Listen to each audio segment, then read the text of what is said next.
Hey, movie fans, and welcome back to another episode of the Uncharted Media Podcast. This is episode 68. This week, we'll be starting our two-part series on the best duos. This week, we'll be doing the best movie duos, so pairings on screen of kind of buddy cop, but just pairings in general. And next week, we'll follow it up with best TV duos, which I don't know about you, Josh, but I think that may actually be the longer list for me.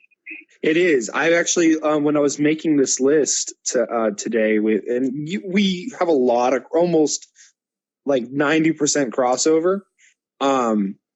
But when I was making the list, I kept, duos kept coming to mind, and I would be like, yeah, oh, that one, I love that. Oh, but that's TV. Oh, but I love that. Oh, but that's TV. Like, dang it. Yeah, I have a lot for TV. I initially thought about doing this as one episode, but I'm like, it's best to split this up across two. Yeah, I think part of that, honestly, is just because there's more time to tell that story between the two characters on TV. Exactly. Which I believe. Just thinking ahead, I think our TV list will also be very, very similar. I actually wouldn't be surprised as well. There might be a few ones that I have that you won't, but I think it'll be pretty similar as well. Same. Josh, how you doing this week? I'm hanging in there, man. There's a lot, got some personal stuff going on in the background, but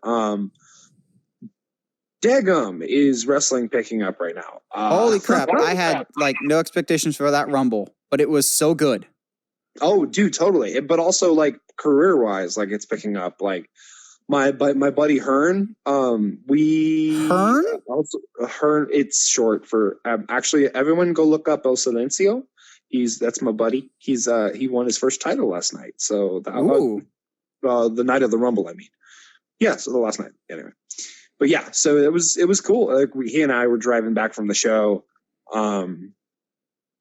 watching it on his phone. And that was a fun experience as well. Very cool. I was watching it in chunks. Yeah, surprisingly good show. When WWE's back is to the wall, that's when they do their best shows. So either that or they put Paul Heyman in charge, one of the two. Well, he's not perfect. ECW. Also we true. don't actually have a lot of news topics to go over this week, but there's still some stuff we're talking about. Before we get into any of that, I said that I was going to see this movie on last week's episode, and I did. Jojo Rabbit. I will say I don't think, at least for me personally, it really lived up to the hype that everyone put it on. Of everyone was just like, this is the best movie of the year. This is the best movie Taika Waititi's ever made. This, and this. I walked away. I was just like, it's definitely one of the better movies I've seen recent memory. But this is also coming back off the back of 1917, which I still think is one of the most incredible films I've ever seen. Jojo Rabbit, it was good. It was Taika Waititi's most emotionally powerful film, but it's hard not to have a World War II film be emotionally powerful. It's a good balance of humor and heart. I told Heather when I came out of the theater, at times some of the humor kind of feels Family Guy-esque, but in a teaching sort of way. Okay.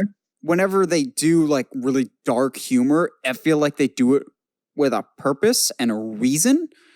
It's not shock value like Family Guy would do it. It's some of these jokes are shocking, but then again, the Taika Waititi has said in interviews, the best way to combat evil is to make fun of it. And that was kind of what they're going for with Jojo Rabbit.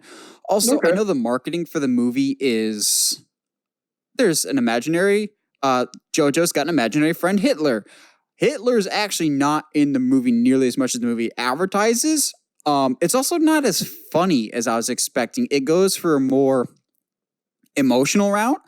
Don't get me wrong. Okay. There's still some really, really funny scenes. This movie also, for a PG-13 movie, has one of, if not the best use of the one single-use F-bomb I've ever seen in a movie, except for maybe X-Men First Class. The way that they use their one F-bomb that they're allowed is just pitch perfect. I don't think Scarlett Johansson will win for Marriage Story in her nominations, but I would very much like to see her win for Jojo Rabbit. This is honestly the best performance I've seen her give was in Jojo Rabbit. She was so likable, and it's some of the most emotionally powerful scenes are involving her. And without dipping too much into spoilers, Shoelaces will never be the same. But to me, the real standout of the movie was Sam Rockwell's character. Sam Rockwell, again, proving that he's one of the most overlooked actors out there. He is a washed up Nazi that trains up and coming Nazis who like got hit or something in combat. So apparently he's only got one good eye. And he's like, apparently, according to Hitler, I can no longer shoot, so I must train the new ones to shoot. But he kind of feels like a Wes Anderson character. But his character has more complexities of him and his, let's just say, very, very close sergeant that works with him. Their characters are some of the most interesting and well-rounded of they may start to question why they are with the alliances that they are. This movie like tries to have a really good message, and I think at the end of the day it does. It was not nearly as funny as I was expecting. Maybe that's more me and my expectations. I was expecting Ragnarok level humor, but it's not a Ragnarok type movie. It's still very, this was kind of the world at the time. It's a very good movie. I would still encourage people to see it. I just didn't dig it as much as some other people have. That being said, it is still a really, really good and well-made movie. It just wasn't to the level that I was expecting it to be. Yeah, that's fair. I mean, one of those, maybe a case of you accidentally overhyped it kind of thing. I don't know. Maybe it's like, I've liked Taika Waititi's movies so far. I thought What We Do in the Shadows was much funnier. And I liked Ragnarok more, but maybe I was just expecting something different. It was still really, really, really good though. And I can absolutely see why it's getting the nominations that it deserves. Some of the performances are excellent. So I'd say, Josh, when you can find it, like Redbox or whatever, I'd definitely say check it out. If nothing else, for Scarlett Johansson and Sam Rockwell alone. There's certain moments with Sam Rockwell that almost broke me of bursting into tears in the theater. It's hard to watch, but in a good way. Yeah. Oh, by the way, for anybody that is looking for it, I'm probably going to end up seeing Parasite tomorrow. I might too. I think it's on Redbox tomorrow. It's either that or like it's in a theater near me. Oh, is it? Also, I didn't realize that it's only 20 minutes. What? Yeah. It's a 20-minute long film. That can't be right. Bro. I mean, I need to look into it, but I'll look into it after the show. That doesn't sound right. When I went to the theater, all the times were at 20-minute intervals, and it said like this movie is only like 20 minutes long or whatever. Weird. Which, if it's honestly, I'm gonna Google it live here real quick, but if it really is only 20 minutes long and it's getting the nominations that it is, bro. Interesting. Also, it is not in our news. Yeah, that's a lie. It's 2 hours and 12 minutes. That's what I thought. I was like, what? Best Picture nominated movie is going to be 20 minutes. I mean, okay, that's weird. Okay, maybe something was weird then. Also, I didn't want to devote a full news topic to this because we've covered this enough, and this is more or less just kind of confirmation of some things that we've already known. But we have some late breaking news, as this was just announced a few hours ago. Matt Reeves has taken to social media to officially announce that The Batman has started principal photography, which means the new Batman movie is now officially shooting. They're rolling cameras. Yeah, boy. That's exciting, man. Now, before we move into our main news topics, just off the top of your head, Josh, do you actually think this movie is going to be called The Batman, or do we think that's the working title, like what the production team is calling it for the time being until it gets an actual title? Honestly, I can see it being both. I don't have a problem with it being called The Batman. Oh, no, I don't either. I think it sets it apart a little bit from the other films. I also just don't know what else you would call it, I guess. Year one, maybe? Maybe, but then that would make people assume that you're going to pull from that storyline. True. Yeah, I don't know. Yeah, I don't know. I wouldn't be upset if the Batman is. I think that's just kind of what we've called it for a while. I don't think that'll be what the final name is. That's just kind of the name we've been giving to it so far. Yeah, I agree. And I mean, it does have a certain kind of mystery to it of the Batman, you know what I mean? So, I mean, who knows? And I say by this time next month, by the end of February, we will have our first official look at the Batsuit, and it will be blue. I wouldn't be surprised, honestly. Alrighty, let's get into some news. Oh, I don't really want to get into the news right now, but we must. We must do what we must for the culture. So I say I don't really want to get in the news because, forewarning, I've already taken my ibuprofen, my Tylenol, whatever, to help the headache that I'm about to have after this epic rant that I'm about to go on. Oh boy. So, I'm going to start off calm. I got some R-rated dialogue, but I'm going to keep it PG. I'm going to keep it PG for those big Fat Liar fans. The Obi-Wan Kenobi series, announced for Disney Plus, has officially been put on indefinite hold by Lucasfilm, meaning they're going back to the drawing board with the scripts, and any of the production crew has been sent home indefinitely with no time of when they will come back. Interesting. Before I explode like rage from inside out, Josh, what are your thoughts on this?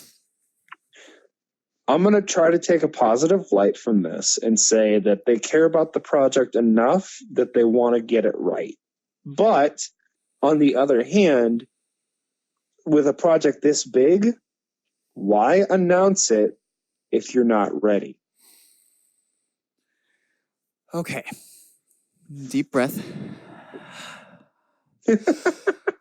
No, I don't think you get it. How mad I am about this. Not just because it's Obi-Wan, but because Lucasfilm, you freaking inconceivable morons and liars. Liars, I tell you. I don't know what specifically you lied about. You lied about something. So why do I call them liars? Because flash your mind back to August. We covered everything that got broken down at D23. Kathleen Kennedy, the incredible moron that she is, completely bungles every single Star Wars project that we've gotten ever since they announced that Disney acquired them, except for maybe Force Awakens. That went off without a hitch. She got on stage at D23 and was like, all right, we have an Obi-Wan series. We rejoice. That was good news. We have Ewan McGregor back. He comes out on stage. Great. But not just that. She takes to the stage and says, we have all the scripts done for Obi-Wan. All the episodes are written and done. We're shooting them in the summer, which made me think, okay, they know the story that they're going with. They already have everything mapped out. They're probably just waiting for everything, all the actors and everything to be available, and then they'll film. That just sounds right.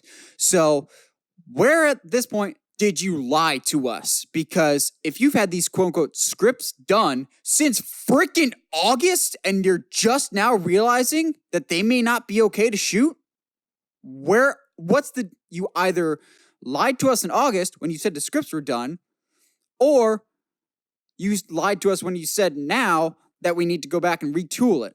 So what's going on? Did you not notice that something was wrong in the months and months that you've had these scripts done? Like, what's going on here? And the fact that we can't get a single, not a one, Star Wars project to go off without some kind of a hitch at some point. Can we not just have a production that goes off normally? Every single choice that Kathleen Kennedy has made at Lucasfilm has gone so piss poor. I don't get it. I made this analogy not too long ago, and I'm going to reiterate it here.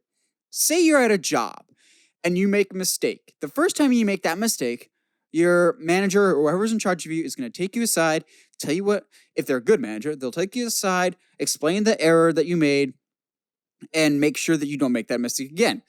If you keep making that same mistake, you will eventually get in trouble. You'll get reprimanded. After that, guess what happens? You don't have that job anymore. I don't get how Kathleen Kennedy still has her job. You keep making the same idiotic mistakes time and time again. And I don't just get this mad because it's Obi-Wan. Honestly, I'd get this mad if it was any other Disney project with Star Wars, because it's not like if this was the first time this Obi-Wan thing got pushed back, or a Star Wars project had any complications, I'd be much more forgiving. But this is like our 5th freaking time in as many years. The Marvel Cinematic Universe has been going for 11 years and has lost less directors than Star Wars has in 5 years. Like, what is the deal with this company? What is she doing? Why is she still employed? If I'm Bob Iger, there's no doubt about it. She's not making it to the end of her term. Clearly, she's not communicating with the people below her. If she doesn't know how to properly manage a studio, then you need to get rid of her. It's that simple. It's any job place of, okay, you're making some early mistakes. The Josh Trank thing didn't work out with the Boba Fett movie. May not have been her fault, but that could have been handled better. The Rogue One situation could have been handled better. That's strike 2. Last Jedi and the fandom. She could have kept a better eye on that of having it maintained in the same vision of Force Awakens. That was another strike, but we can let that one pass. Solo, that's on her all the way. Rise of Skywalker, that's on her for not having a clear vision of what they wanted. And it's just so incredibly frustrating. Now it seems like not only do we not know when this, if at all, if the show will come back. Now there's rumors that the show may be cut down from 6 episodes to 4 episodes. And I'm just going, wait, no. It's one thing that you delayed a project that people have been wanting and asking and begging for years, so that instead you can give us a stupid Solo movie that no one asked for and bombed, and you blame the fans for it because you said, well, the fans just didn't show up for it. No, we told you. We didn't want Solo. We wanted Obi-Wan, and you didn't give it to us. Now, you give it to us, and then you rip it away because it's just not living up to our par. Is it, or is it not living up to Kathleen Kennedy's par? Because also some rumors that I've heard is the story of the Obi-Wan series was a little too similar to The Mandalorian. The Mandalorian is incredibly successful for them right now. What's the problem of copying that success? And there was rumors, just rumors, that it would have been Obi-Wan looking out for both Luke and Leia, which, no, 1,000 times no. Leia is supposed to have no contact with Obi-Wan. That's the whole point of splitting up the twins to begin with.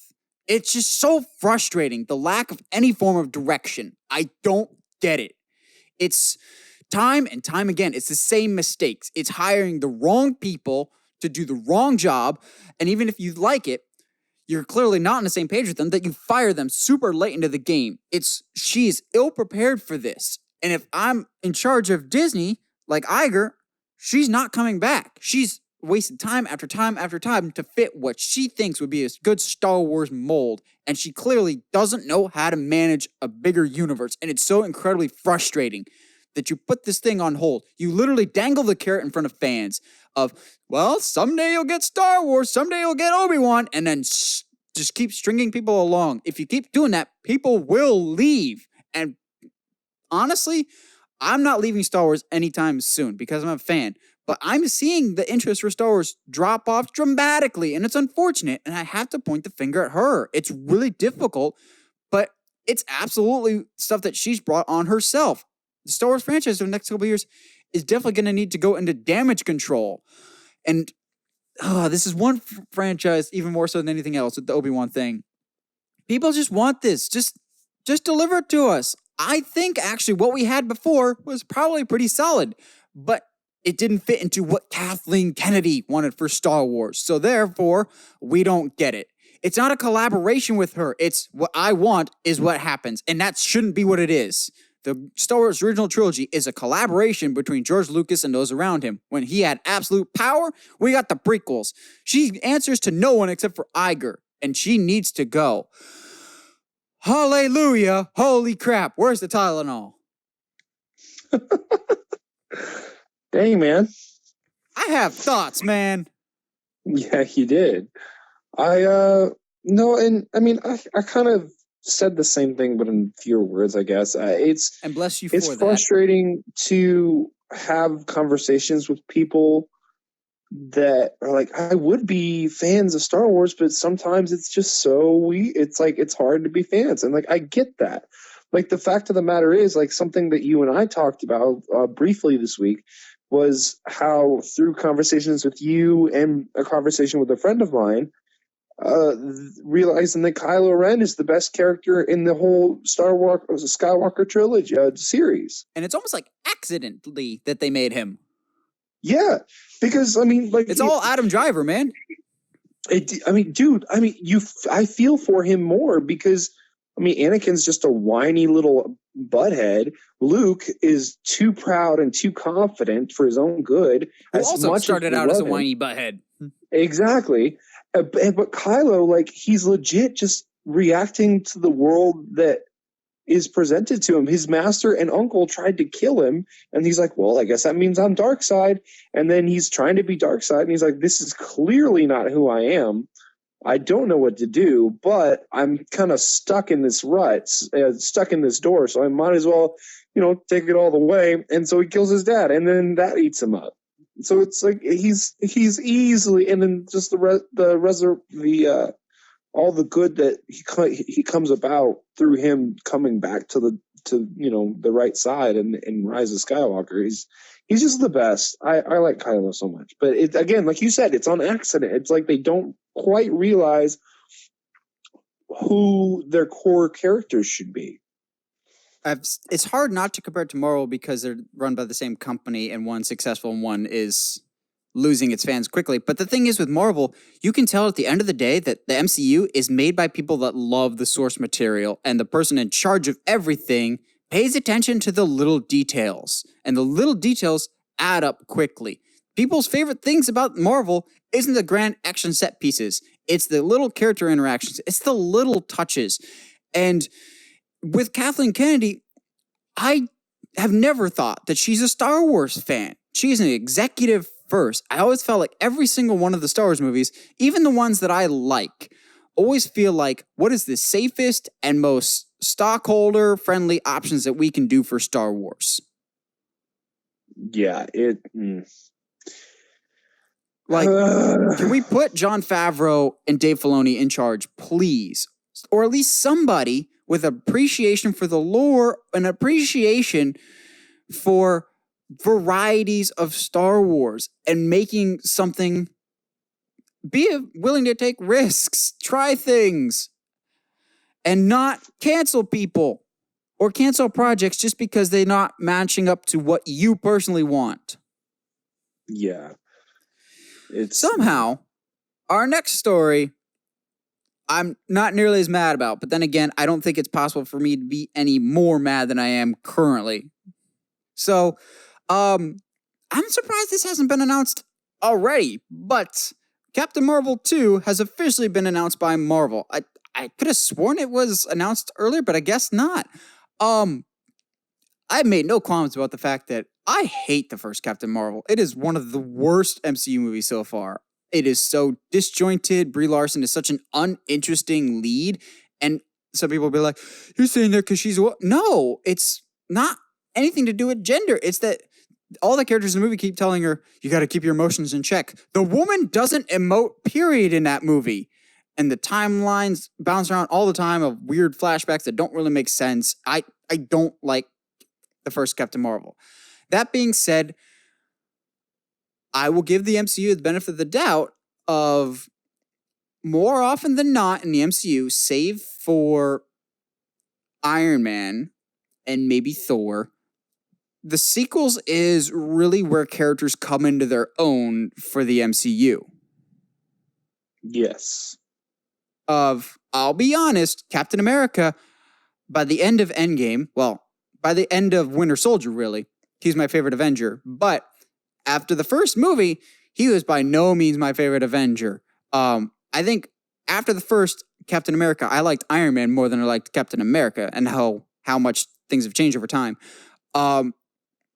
Case in point, I like but don't love the first Doctor Strange. I think it's fine, but I like Doctor Strange more as a character with more appearances. Like, I really liked him in Infinity War, really liked him in Endgame, so it makes me more excited for In the Multiverse of Madness. if it ever actually ends up happening and we get a new director for it. So while I hated Captain Marvel, I am a bit more optimistic about a sequel because with more appearances, the actors kind of find their groove more. That's assuming Disney doesn't replace her. Because from all the reports I've heard, she kind of butt heads with just about everybody. Yeah. But I know they have such a big future dependent on Captain Marvel, and Kevin Feige likes the character of Captain Marvel and wants her to succeed. So I think they're going to put a lot of energy into Captain Marvel too. I am optimistic. I'll give it the benefit of the doubt. Josh, what do you make of Captain Marvel 2? Well, I haven't seen the first one yet. Lucky. Mostly because I had no desire to. But I would agree with your point that I started to like characters more the more I saw them. I think the only character I liked right away was Thor. For me, like Iron Man was cool. Thor had a rough patch. Exactly, he had a rough patch. It was tough. Dark World was really rough to watch. I don't even think the Dark World is bad. It's definitely to me one of the worst MCU movies. But I always say it's the perfect airplane movie. Watch it once, forget it. Yeah, it's not what it could have been. Because it deals with some really big things, and it should have been a bigger deal. It was supposed to be, because Patty Jenkins was supposed to direct it, but then they let her walk due to creative differences, and she walked straight to DC and did something much better.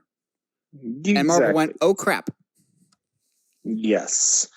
But, I mean, sure. If that's your character you want to build your future around, then you got to do something with him.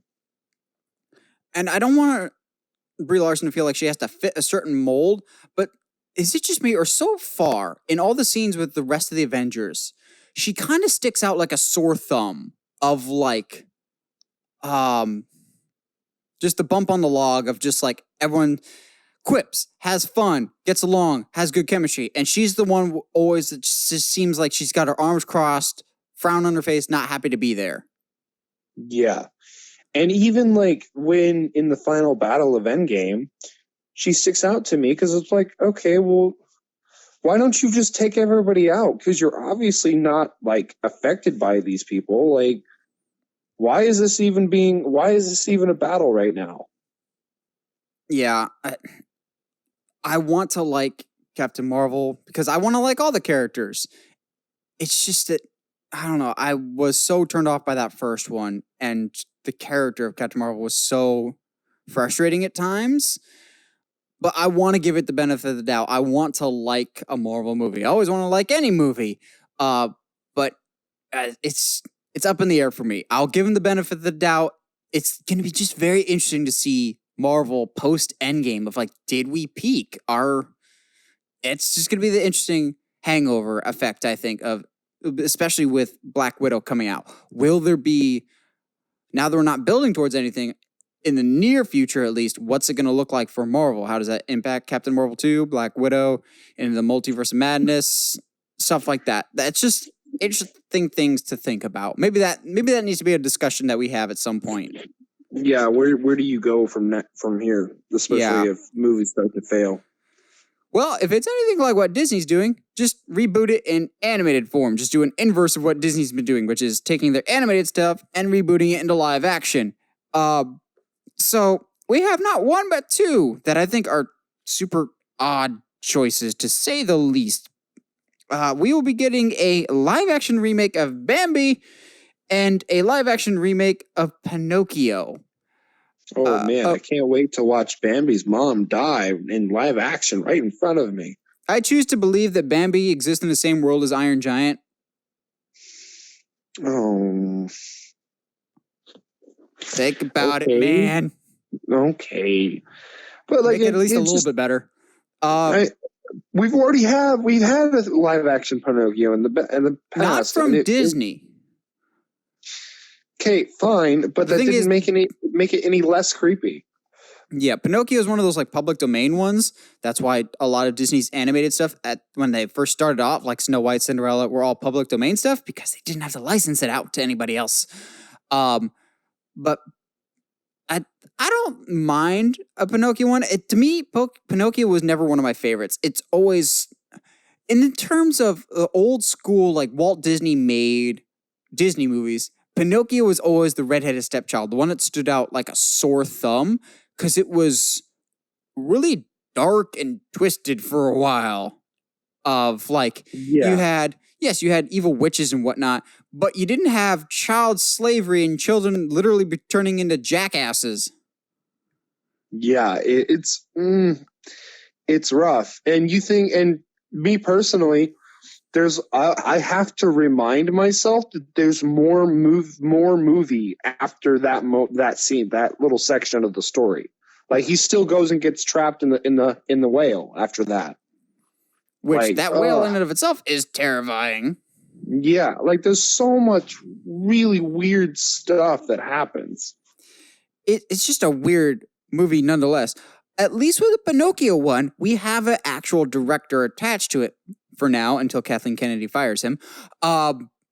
We have Robert Zemeckis. If that name sounds familiar to you, it's the same guy that did the Back to the Future trilogy, which we will talk about the Back to the Future movies in a little bit here for our discussion. Robert Zemeckis, to me, he was a good name. He's a bit spotty recently, though. Yes, Back to the Future is great, and I liked Polar Express as a kid. Watching it now is kind of terrifying. Oh, it's spooky. Like, that CGI has not aged well on Polar Express. No, it has not. It is uncomfortable. So he is a good director. I still would have liked it if he was the one directing the Flash movie, because it just would have been on a cool throwback. I feel like that's a little bit more concrete than this Bambi thing. Bambi to me is one of those just like, I'll believe it when I see it. When cameras can't roll for this one because it's probably all CGI like Lion King was. Yep. I don't know. I think there's more to Pinocchio than there is for Bambi, but that could just be me. I always just thought Bambi, and maybe it's because I didn't watch Bambi a lot. I always thought that Bambi didn't really have a story. It felt more like a cobbled together collection of just short adventures that Bambi had. Like, there wasn't a long narrative. Yeah. At least Pinocchio had some form of a narrative.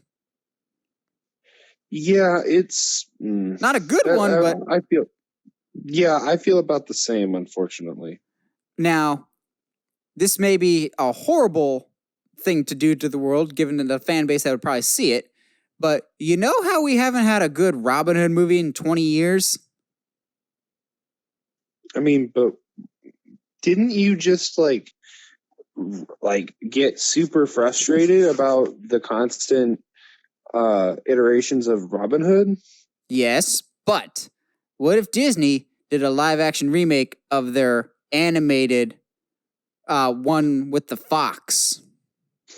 Oh yeah, you'd think they'd have the balls to do that? I would watch the crap out of that, because that Robin Hood was my jam as a kid.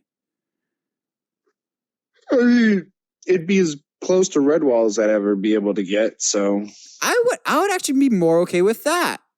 Of all the ones that would be like, live action remake is coming, I don't know why, but I never felt like Robin Hood got the credit it deserved. I really like Robin Hood, and I think it would be a cool idea of take a spin on the classic Robin Hood story, make the Robin Hood story, except just make it a live action version of the animated one. So you got a fox as Robin Hood, you've got the wolf as the Sheriff of Nottingham, Baloo as Little John, which that ruined my day when I discovered that Little John from Robin Hood is just recycled animations from the Jungle Book. Yep. It's just like, what? No. There's a lot of stuff that's just recycled in a lot of the older movies. Oh, at least it's not like Hanna-Barbera level of recycled. No, bro. Well, our last one is, again, more announcements, but more shuffling of schedule. So it's your weekly Uncharted movie update. However, it may look bad on paper. I'm actually optimistic about this, and not just because I called this in our 2020 predictions episode. So the Uncharted movie has been pushed from December of this year to 3 months later. So it'll be coming out March 2021. It will be taking up the movie slot that was previously reserved for a live-action He-Man Masters of the Universe movie, which apparently has been taking off the schedule entirely. For that. Huh? Because everybody was clamoring for that He-Man. Also, it was entirely miscast. I saw a picture of the dude that they were going to play He-Man, and it was almost like a character from Riverdale, of like a average, good-looking, like, but very physically small guy. There's only one guy that can play He-Man, and his name is Chris Hemsworth. Okay. But yeah, He-Man is off the calendar completely. It didn't get bumped back to some later date. It's off completely. And I share the same thought as you. I don't see the need for a He-Man movie. But this is coming from someone that didn't grow up watching He-Man. I know quite a few people that love He-Man. I remember in college, one of my roommates, I bought them for their birthday the entire first season of He-Man and Masters of the Universe. I think the concept could be really, really cool for a live-action form. Completely forgetting about the Dolph Lundgren movie. But this was not a movie that needed to be made. The Masters of the Universe movie has had a more troubled production history than the actual Uncharted movie, which, going back to that, I actually am of the opinion that this is a positive, because I know this movie's been delayed time and time again. Actors have left, directors have left, and it keeps getting pushed back and back and back. This is my prediction. I think this release date is going to stick. They didn't push it out super, super far of just like, well, we're going to move it to summer of 2021 or Thanksgiving or Christmas of 2021. They just bumped it back 3 months, which to me means we actually have our pieces in place. It is just an availability thing, which if they're trying to meet the 2020 release of this year, I can absolutely get, because Tom Holland has to film those Spider-Man movies at some point in the near future, and those will require a lot more CGI than an Uncharted movie, which is more practical stuff, at least I would hope. So he would need to do his stuff relatively soon. So the fact that they only bumped it back 3 months kind of makes me think that they're actually telling the truth when it is a scheduling issue, and they actually are very close to starting this movie. And I've been of the opinion, more or less since they announced this movie, that when they said it was coming out in December, I've always thought that was a wrong place to put this movie. I've always thought that an Uncharted movie, not unlike a Tomb Raider movie, which I do believe came out in March when it first came out, is a perfect March movie. It's one of those, we don't have enough confidence to put this in the summer, like a summer blockbuster, but we're also not totally ashamed of this movie, like a January release of, okay, this is a medium budget movie that we expect medium return on. And if it does well, the sequel can be a summer movie. Case in point, the first Lego movie came out in February. So that was a medium budget movie that blew up, and the sequel came out in the summer. So this Uncharted movie that Sony, I'm sure, is aware of the issues that they've had with it. They want to play it safe as they can. And I feel like they actually have their ducks in a row. They're getting their last pieces lined up before they move out. And I actually think that this release date is going to stick. But I've also thought from the get-go that this was the date that they should have had all along, which is why I put it on my predictions. So I was right about something. Josh, what do you think about this movie? You think it's a big thing, not a big deal? How do you think about this project as a whole? I'll believe it when I see a trailer. Oh, I don't blame you there, because yeah. Yeah, because it's like, so much has happened for this film. It's just anything could happen, and honestly, I'm not gonna believe it until I see a trailer. Fair enough. Well, that'll bring us to our sponsor for this week. I'll go off the top of my head, and I don't think it's changed at all this month, but we'll go with the Nathan Drake collection on the PS4. It's the free game this month for PS Plus, for PlayStation Plus users, which includes Josh. I know. I actually just added it to my library. But to say it's free. It's free $99. Yeah.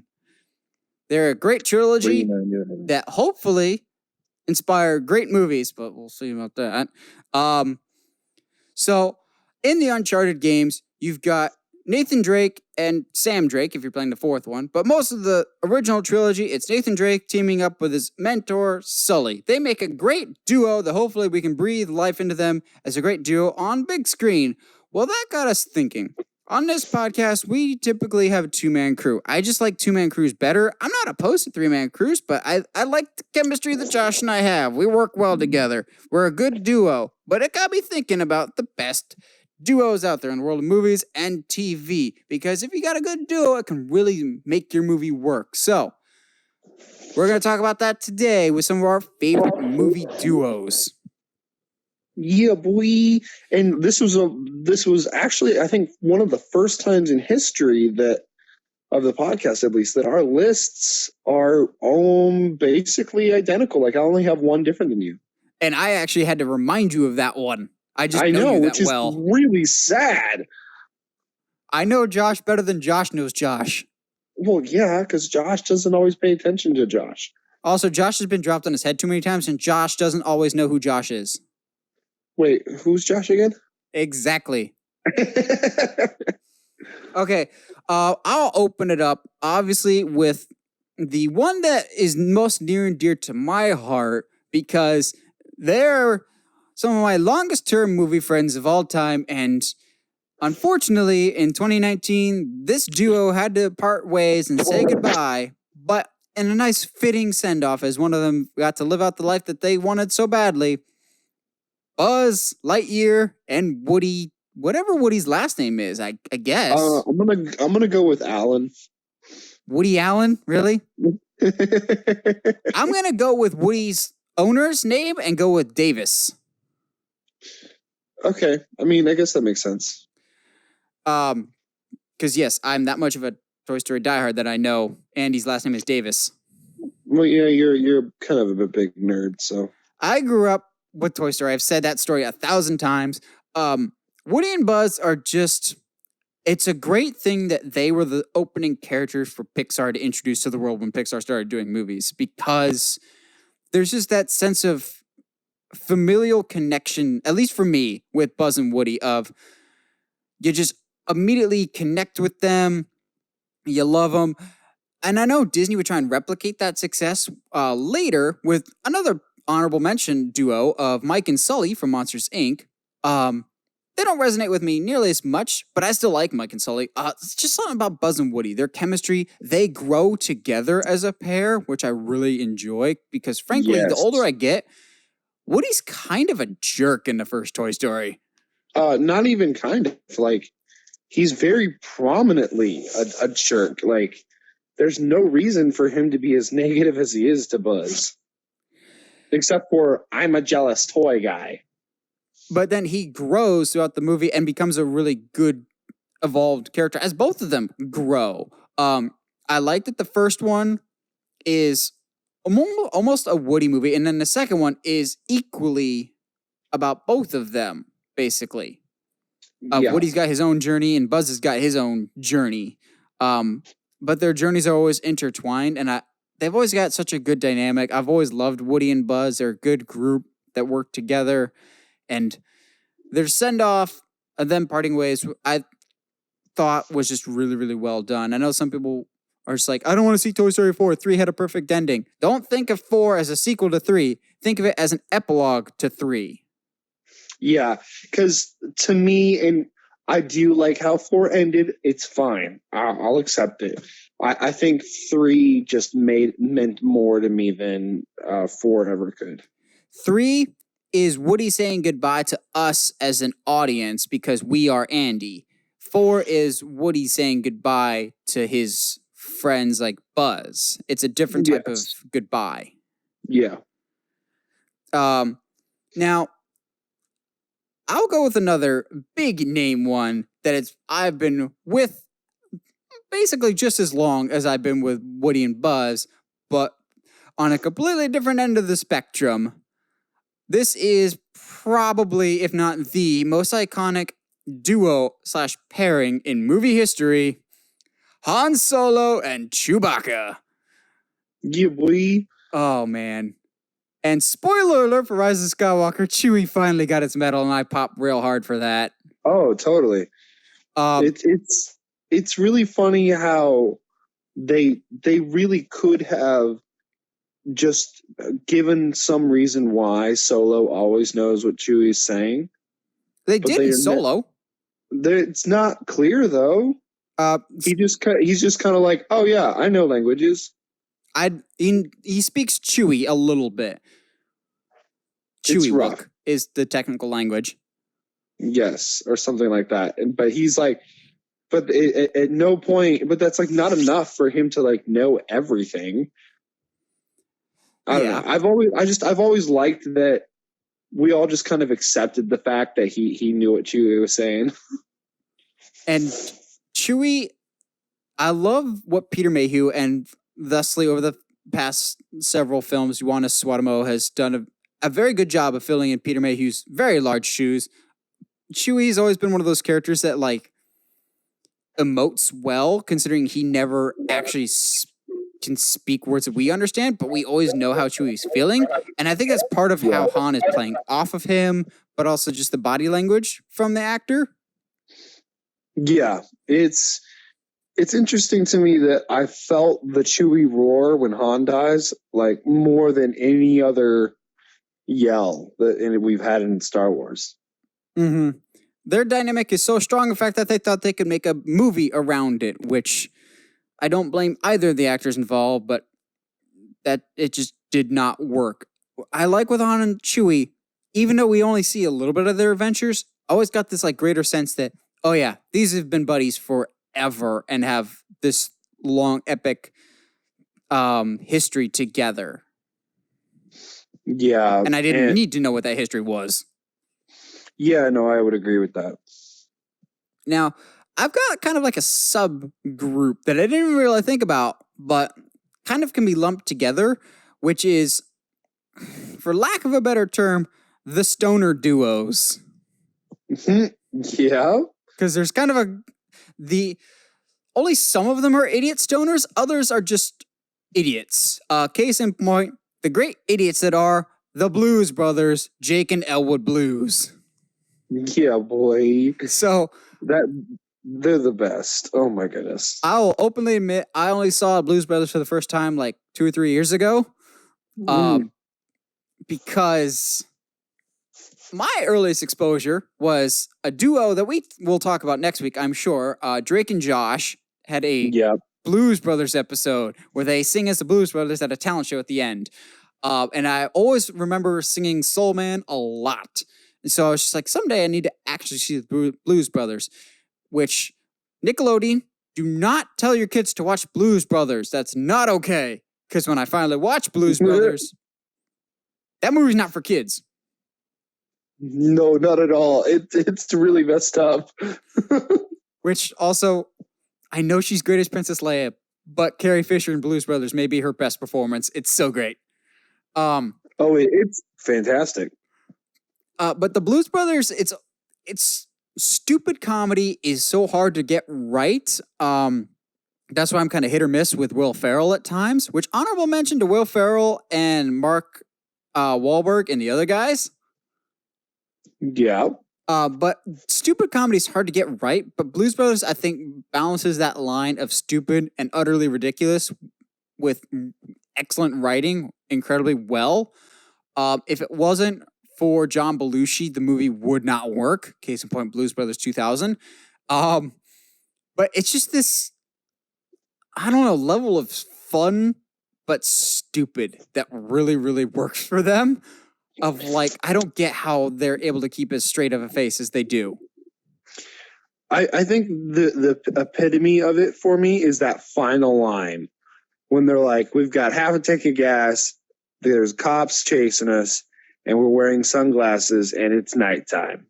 Let's go. They're so easy to get behind because, oh yeah, they're on a mission from Gad. Yeah, we're on a mission from God. What are you talking about? And you're just like, yep, go on your mission, Good Brothers, which is different than the actual Good Brothers. On paper, it should not work, but it does. It's the best. It's we're on a mission from God, even if it means going on a car chase that legit destroys most of Chicago.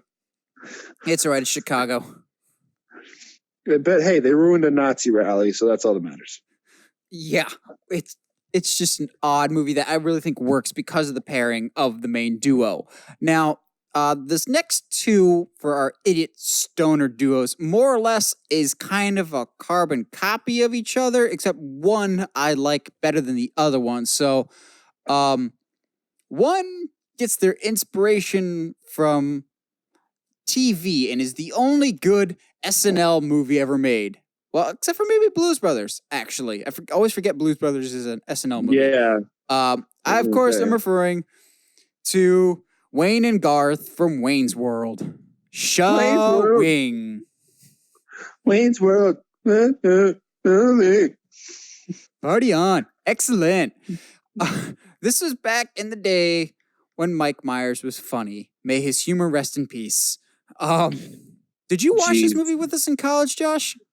I don't think so, but I have seen it before.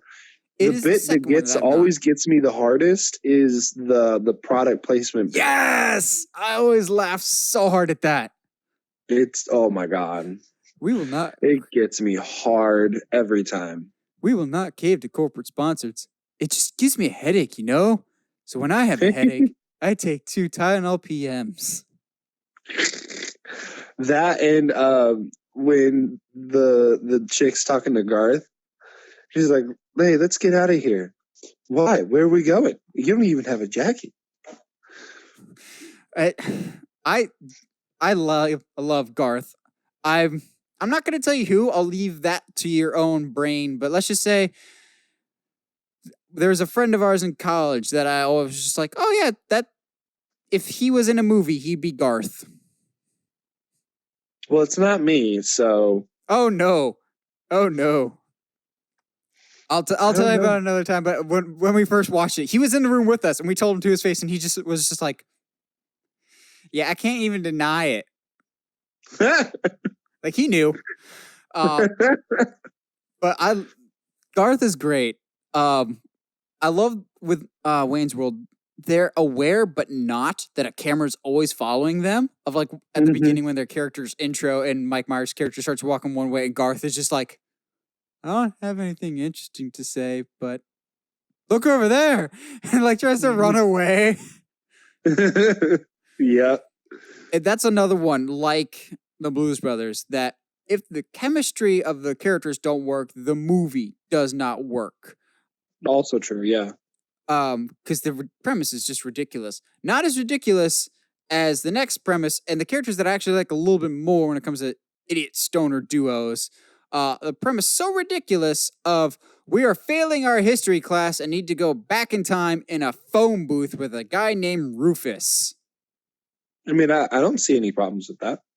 And, of course, I'm referring to, whoa, Bill and Ted. The early golden days of Keanu before he became the Lord and Savior of the internet. Again, Jeez. I came late to the Bill and Ted party. Even later to the second one. I only watched that last year for the first time, and I actually think I like the second one better than the first one.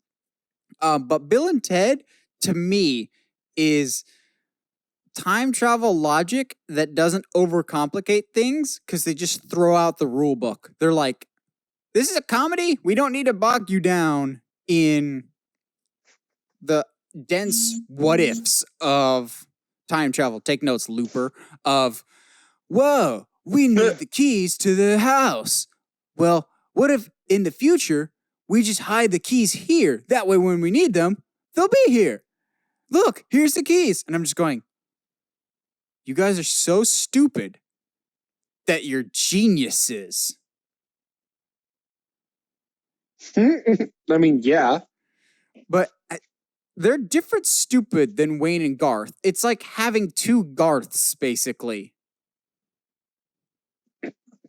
I mean, I don't know if I'd go that far, but that sounds about right. But unlike Garth, what I like about Bill and Ted's, especially the more I watch it, is they are the biggest idiots in the world, but that doesn't they don't let that stop them from anything. Like, they could fail at something 99 times and still be ecstatic to try something that 100th time. I love they're like two of the most positive characters in any movie of, well, that could have been so much worse, dude. Most bodacious, my dude. But that was so gnarly that we got to experience that firsthand, bro. Him. Just everything they experience is and the way that they come across things is perfect. It's exactly what you need in that kind of movie. And again, it's another case of if the chemistry doesn't work, the movie doesn't work. And I'm very excited to see a third one because they've got both Keanu Reeves and Alex Winter back. Because yes, I know people have been asking for Keanu to come back, but in all honesty, you can't do it without Alex Winter because he's the other half of it. You can always try and recast, but I don't think the chemistry would be there nearly as much because the movie really works between those two actors being that specific role of Keanu could have done this a long time ago, but Alex Winter kind of disappeared into nothingness. So it's nice to have him be back, I think, to do this role. Yeah. And getting the original writers' help, too, because I've done some brief deep diving into the world of Bill and Ted. The writers of Bill and Ted actually used to use the characters of Bill and Ted in improv comedy clubs. So that's how they knew the characters so well, is because they would use those and just stick them in different situations. So that's why Bill and Ted's kind of works, because the characters always came first rather than the situation. So that's why the characters are always so consistent and entertaining, because the writers had known them so well. Which is hard to come by in these days. Yes. Now, speaking of a character and duo that's written well, we've got a pair of characters that is over, let's see, probably about 120 years old now, and have had many movie and TV adaptations. I'll go so far as to say this is the only duo that will be appearing on both our movies and TV list, Sherlock Holmes and Watson. And for all that's holy in this world, I am not referring to the Will Ferrell and John C. Reilly version of the characters. What? Just not even Braun Strowman could make me watch that movie. And Braun's not even like okay in that movie. Which, Braun's not a good actor, but we're of course referring to the Robert Downey Jr. and Jude Law version of Sherlock Holmes. Confession time. This movie came out in either 2009 or 2010, I believe. Okay.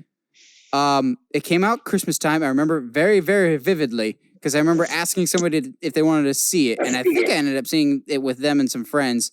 When I saw this movie, I was insistent that it was one of the best movies ever made. Really? I was so on my high horse of Sherlock Holmes is a masterpiece, and it's one of my 5 favorite movies, and it's one of the best movies I've ever seen.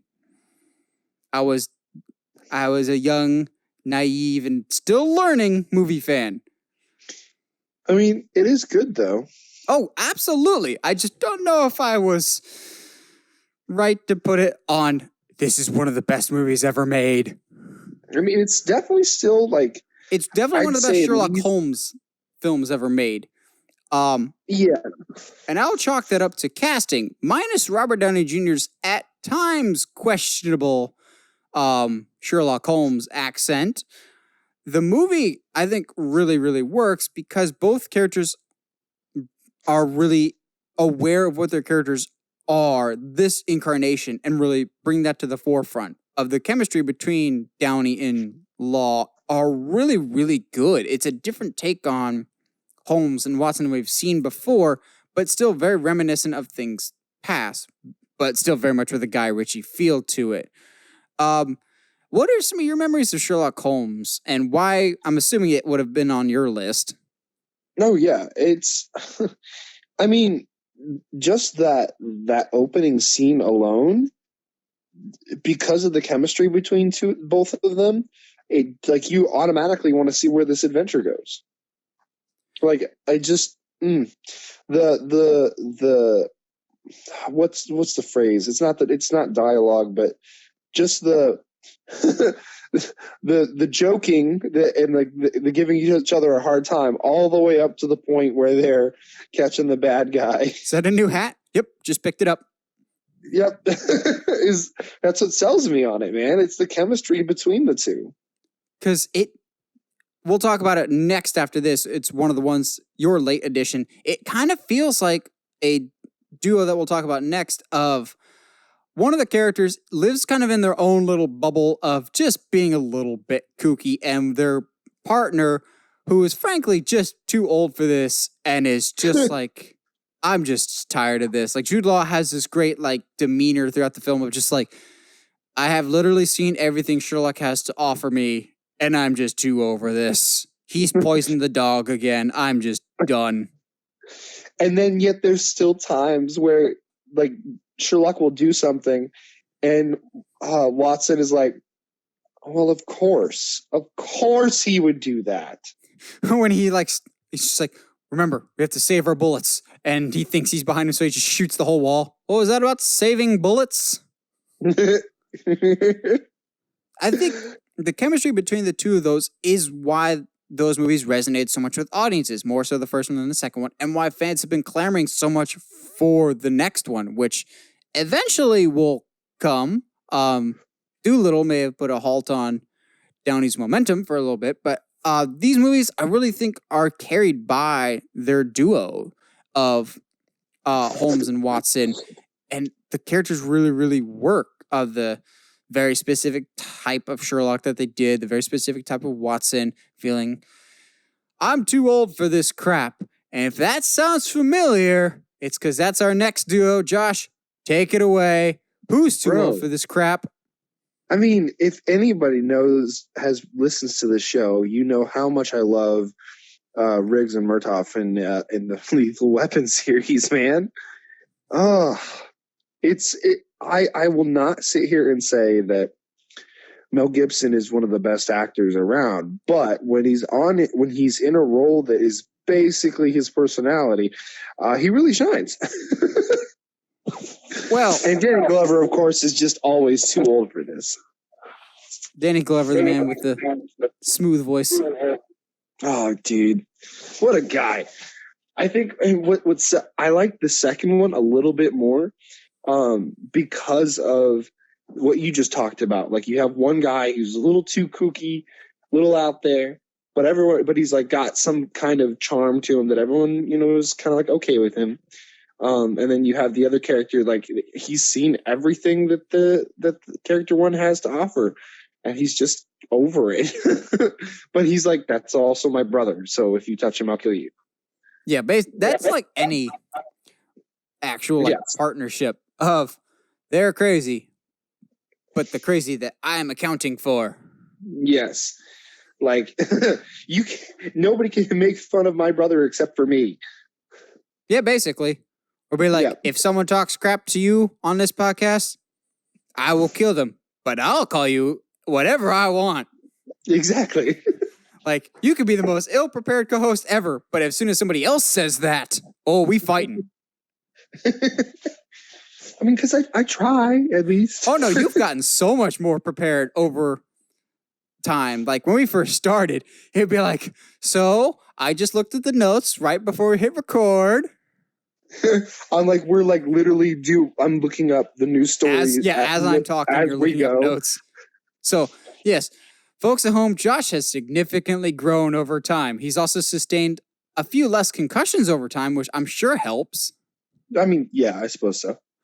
Yeah, there's been a couple weeks, man, that you've really been out of it. Yes. But you got anything else between Riggs and Murtaugh, or else we actually are down to our last duo? Yeah, no, not really. I mean, they're just. I think the fact of the matter is the duo is so likable that it basically carries over to a random cameo in another Mel Gibson movie. So I'm looking at my shelf because I do that from time to time. What? No way.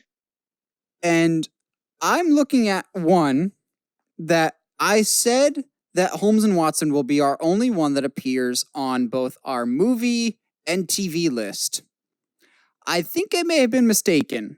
I'm going to make a late addition because while the 2 live-action movies of this franchise may be a little divisive, I think one of the few redeeming spots was the main duo, which is something you absolutely need to nail in Scooby-Doo. Oh, dude. How did we Scooby and Shaggy will be on our list both this week and next week because holy crap, if you don't think Matthew Lillard is a pitch-perfect Shaggy, you're just lying to yourself. I mean, yeah. It's hard to. That was always my issue with the original Scooby-Doo movie, first live action, was because it was weird and it was out there and it didn't quite feel like Scooby-Doo, except for Shaggy and Scoob.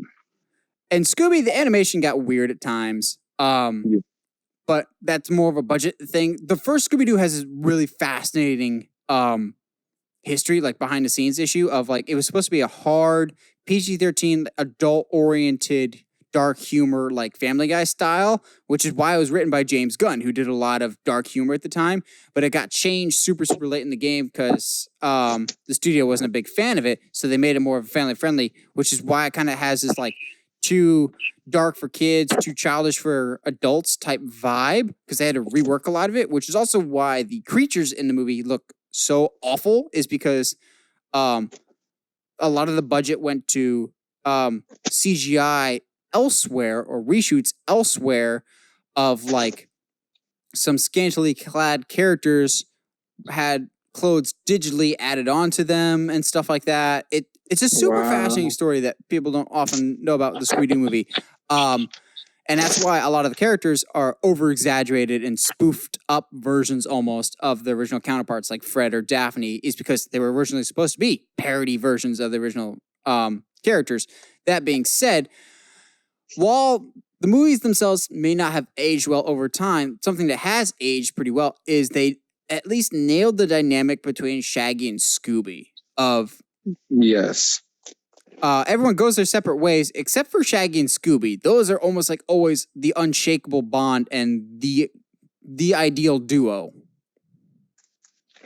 Yeah, I would completely agree. I think, although weirdly enough, the casting in that movie, I would even say, is all around spot on. Like, I buy Fred, I buy Daphne, I definitely buy Velma. Yeah, I know some people like to crap on Freddie Prinze as Fred. I actually defend what they were going for in the film. He's actually pitch perfect because easy. Fred in the original Scooby-Doo is pretty bland and uninteresting, and he's just very one note. And they gave his character a little bit more depth of being kind of more of a narcissist and everything's about me, because he always does take the lead in the original series. So it kind of worked out. I agree. I think the entire cast is cast really well in Scooby-Doo, but most importantly, the dynamic between Scooby and Shaggy works the best. And we'll talk again about them because that's a big part of why Scooby-Doo has lasted for so long, is the dynamic between a boy and his dog. Now, last up is a duo from one of, if not the most masterful film or one of the most acclaimed films ever made. I know some people don't like it as much, but to me, this is one of the best films ever made, The Shawshank Redemption. So, of course, we were talking about Andy Dufresne and Red, Morgan Freeman's character. I don't remember his name. Ellis Redding, I think? Yeah, I think so. Redding sounds right. Because he's supposed to be Irish. Why do they call you Red? Maybe because it's Irish. Maybe because I'm Irish. Which doesn't make sense at all. Well, it does, because in the original book, he's a white guy with red hair. That's dumb. So they recast him because, of course, you're going to have Morgan Freeman narrate your movie. Well, why not? Were you initially going to put this on your list, Josh? No. I think it's just because when I was looking up famous movie duos, I didn't immediately think of Andy and Red, but the more I thought about it, it was just like, Yeah, they're kind of the whole crux of Shawshank Redemption and why it works. No, absolutely. Because if those two characters don't work, then the movie doesn't work. So they're more or less yin and yang to each other. Of one is a wrongfully convicted, innocent man, the other one actually committed their crimes and is willing to admit to those crimes, whereas everyone else in Shawshank is like, "Oh no, I'm totally innocent." But one of them doesn't lose hope in the prison system and the long-term goal is escaping it, whereas the other one has resigned to, okay, this is my life now. I'm going to be the best at what I do inside the prison. I'm the guy that knows how to get you stuff. And it's nice to see their friendship develop throughout the course of the film and over the years as the movie establishes it, to the point that the end of the movie, it's more or less just all about their friendship. How do you view the characters of Andy and Red in Shawshank?